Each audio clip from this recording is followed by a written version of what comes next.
Assalamualaikum warahmatullahi wabarakatuh. Halo teman-teman, perkenalkan nama saya Tria Ramadhani dengan NPM 2511010227. Pada kesempatan ini saya akan mereview sebuah makalah yang berjudul Analisis Sistem Penyelenggaraan Pendidikan di Indonesia. Jadi, makalah ini membahas tentang bagaimana sistem pendidikan di Indonesia berjalan, mulai dari sejarahnya, jenjang pendidikannya, sampai pemeran pemerintah dan masyarakat dalam mendukung pendidikan. Nah, di bagian pendahuluan dijelaskan kalau pendidikan itu sangat penting untuk pembangunan bangsa, karena lewat pendidikan kualitas sumber daya manusia bisa meningkat.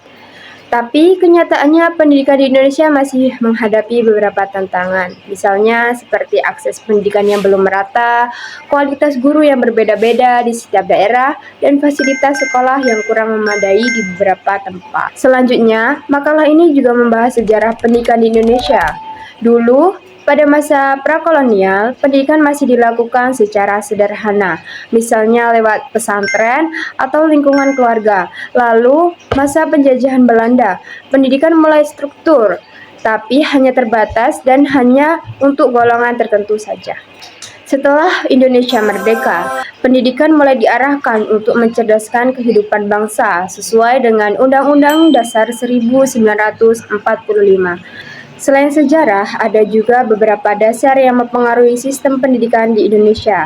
Contohnya seperti yang pertama, dasar filosofis yang berasal dari Pancasila dan pemikiran Ki Hajar Dewantara.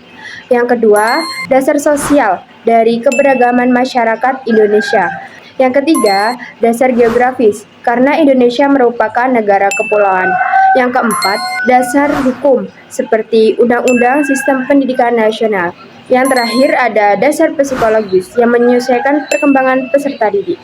Kemudian, makalah ini menjelaskan sistem pendidikan di Indonesia yang dimulai dari PAUD hingga pendidikan dasar seperti SD dan SMP, pendidikan menengah seperti SMA, SMK, sampai pendidikan tinggi.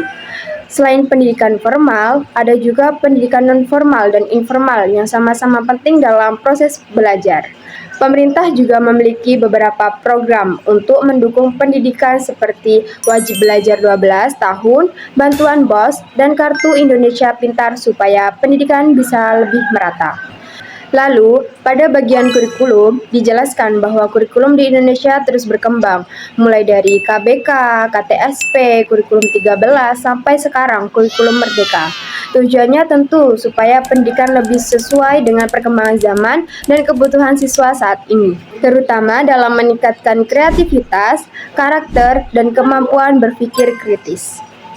Makalah ini juga menekankan bahwa pendidikan bukan hanya tanggung jawab pemerintah saja, tetapi juga masyarakat, orang tua, sekolah, bahkan dunia usaha punya peran penting dalam mendukung pendidikan yang lebih baik.